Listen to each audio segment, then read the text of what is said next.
Olá, meus queridos. Venho aqui com vocês compartilhar mais uma palavra.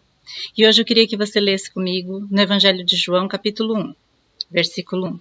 Diz assim: nós vamos ler os 4 primeiros versículos, depois o versículo 14. Então a palavra diz assim: no princípio era o Verbo, e o Verbo estava com Deus, e o Verbo era Deus. Ele estava no princípio com Deus. Todas as coisas foram feitas por intermédio dele, e sem ele nada do que foi feito se fez. A vida estava nele, e a vida era a luz dos homens. Agora o versículo 14. E o Verbo se fez carne, e habitou entre nós, cheio de graça e de verdade. E vimos a sua glória, glória como do unigênito do Pai. Amém? Eu queria falar para vocês hoje o verdadeiro significado do Natal. Natal está aí, nós estamos comemorando, estamos nos encontrando com os nossos familiares, com as pessoas que a gente ama, vamos trocar presentes, vamos estar juntos nesse momento de comunhão, que é uma bênção. Porém, nós não podemos esquecer o motivo do porquê nós estamos fazendo isso. Porque muitas vezes a gente fica tão preocupado com o amigo secreto, com a troca de presentes, ou com o Chester ou o peru da ceia, né? Ou se a casa está arrumada para receber as pessoas. Mas, na verdade, a comemoração, ela é pelo nascimento de alguém que mudou completamente a história do mundo e das nossas vidas.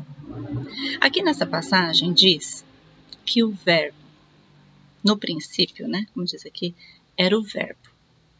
O que é um verbo? Vamos começar daqui.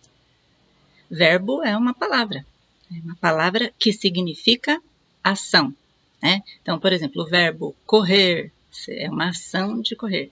O verbo escrever, né? O verbo falar é uma palavra que denomina uma ação. Ela tem o poder de uma ação. E o verbo, ou a palavra, no início, né, como diz aqui, estava com Deus, no versículo 1. E o verbo, ou essa palavra, era Deus. Ou seja, essa palavra que tem essa força de ação que criou tudo no universo, não só nós, como todas as galáxias, planetas, tudo que existe, tudo que você imagina, foi esse verbo que criou, foi essa palavra. E o versículo 1 diz que essa palavra era Deus. Então, o próprio Deus que criou todas essas coisas, através de ser uma palavra em ação, através da palavra que ele emitiu. Aí diz no versículo 2, que o verbo estava no princípio com Deus, e tudo que foi feito, todas as coisas foram feitas por intermédio dele, dessa palavra. Então Deus falava, haja luz, haja isso, hajam animais, hajam seres viventes, hajam ervas que nasçam sobre a terra, haja luminares nos céus.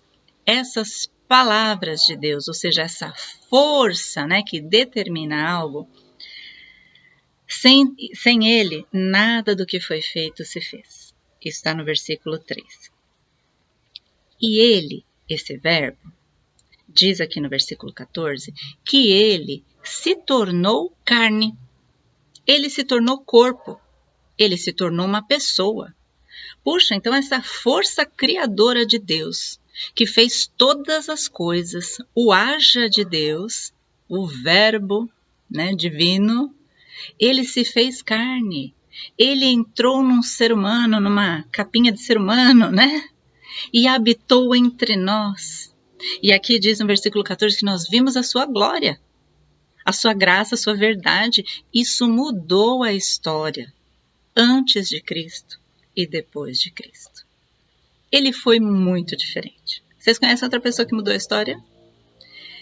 Imagina só você viver na época de Jesus, deve ter sido muito revolucionário. Os pensamentos dele, porque o próprio Deus vindo aqui na Terra para falar para os homens, né, como é que tem que se fazer as coisas, como que é a relação que nós temos que ter com Ele, como nós vivermos para sermos felizes, o que vai nos atrapalhar de sermos felizes. Imagina o próprio Deus vindo aqui na Terra para falar com a gente. Imagina você que Deus hoje batesse na sua porta e falasse, olha, hoje eu vim aqui conversar com você. Você imagina a emoção que você ia ter. Eu ia desmaiar na hora, né? Mas eu prefiro desmaiar no colo dele. Que bonitinho. Mas imagina ele falando isso. Pois é, foi o que aconteceu com Jesus. Jesus veio aqui na terra, na nossa casa, onde os seres humanos habitavam, para falar para nós o quanto ele nos ama. O que nós devemos fazer para sermos felizes, para termos a vida eterna, estarmos para sempre com Ele, para nos livrarmos dessa angústia, desse mal que a terra está cheia e que sobreveio devido àquela atitude, né, do homem anteriormente de escolher conhecer o bem e o mal.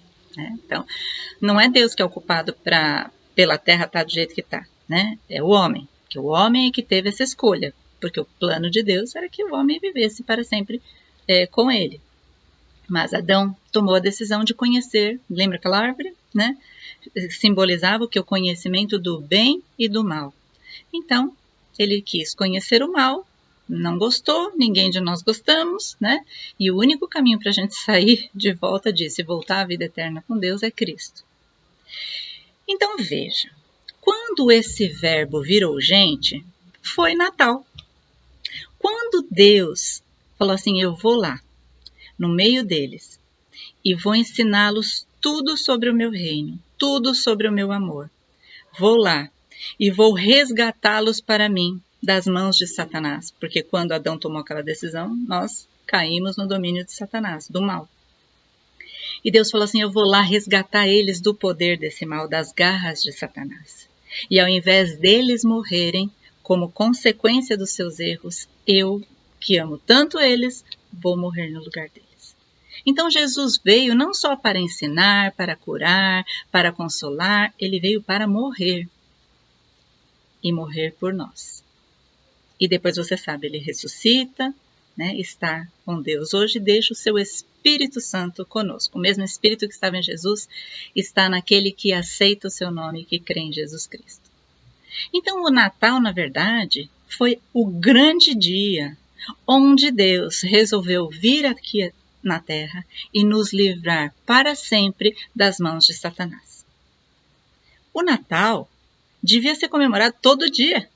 Todo dia a gente devia ser eternamente grato a Deus pelo que Ele fez por nós. Porque Ele não precisava sair lá do trono dele, maravilhoso, tranquilo, ótimo que está lá, para vir aqui na Terra sofrer, ser traído, morrer, ir para o inferno, porque Ele levou os nossos pecados lá para o inferno, né, quando Ele morreu, e depois ressuscitou. Ele não precisava de nada disso. Mas Ele fez por amor, Ele fez porque nos ama. Então, o mínimo que a gente pode fazer é agradecer. Porque nada do que nós fizermos, nem boas ações, nem dinheiro, nem todo o dinheiro do mundo, nem nada do que você fizer vai comprar ou pode pagar o que Deus fez por nós, porque Ele fez de graça. Ele deu o sangue dele. Isso aí é muito caro, viu? Não tem dinheiro que compra o sangue de Deus? Não tem. Então a gente nunca vai conseguir retribuir ou pagar o que Ele fez por nós. Mas nós podemos fazer uma coisa que Ele vai se alegrar muito e que Ele espera. É abrir o nosso coração para Ele. Falar, Senhor, eu aceito o que o Senhor fez por mim. Eu aceito o Teu sacrifício de vir aqui na terra morrer por mim. De vir aqui para me ensinar o caminho do que é viver na Tua presença. Eu Te agradeço porque o Senhor me proporcionou a vida eterna. Eu sou eternamente grato, porque agora eu vejo a luz. Agora as escamas saíram dos meus olhos. E como diz aqui no versículo 4, a vida estava nele e a vida era a luz dos homens. A luz, porque quando está tudo escuro você cai, você tropeça, você não sabe para onde você está indo. Mas quando Jesus veio à terra, Ele trouxe a luz. Agora a gente pode ver claramente quem é Deus e escolher o bem. E para terminar, eu quero falar um versículo que é muito conhecido, né? João 3,16, que diz assim: Porque Deus amou o mundo de tal maneira que deu o seu Filho unigênito, para que todo aquele que nele crê não pereça, mas tenha a vida eterna. Porque Deus enviou o seu Filho ao mundo, não para que julgasse o mundo, mas para que o mundo fosse salvo por ele. Quem nele crê não é julgado. O que não crê já está julgado, porque não crê no nome do unigênito Filho de Deus. E o julgamento é este, que a luz veio ao mundo e os homens amaram mais as trevas do que a luz, porque as suas obras eram más. Olha que riqueza de versículos, quanta coisa profunda que Deus falou aqui. Deus deu o seu Filho, ou seja, deu uma coisa de dentro dele, né? Deu dele mesmo, para que todo aquele que nele cresce, crer é o quê? É obedecer, é seguir, é acreditar que ele está falando a verdade, né? Para que todo aquele que nele cresce tivesse a vida eterna. Não só a vida abundante aqui onde nós estamos, na Terra, como depois, quando a nossa alma sair do nosso corpo. Porque a alma permanece, viu? A alma e o espírito não morrem. Eles vão ficar eternamente em algum lugar. Ou no céu, ou no inferno. Então, Deus trouxe-nos a vida eterna. E ele fala assim, olha, eu trouxe uma novidade para você. Uma boa nova para você. Porque aquele que crer que Deus vai fazer isso por você, vai te justificar, vai perdoar os seus pecados através do seu arrependimento, vai te restaurar e vai levar à presença dele. Quem crer será salvo. Se você crer, se você aceitar, se acreditar e aceitar, você vai ser salvo. Mas o que não crer, está escrito aqui, já está condenado. Não é que Deus vai condenar. Ele já está condenado, porque o salário do pecado é a morte. Porque quando nós fazemos algo errado, nós temos que pagar pelo erro. Isso é normal. Então, se nós erramos, nós vamos ter que pagar pelo erro. Então, já está condenado. A não ser que alguém pague por você.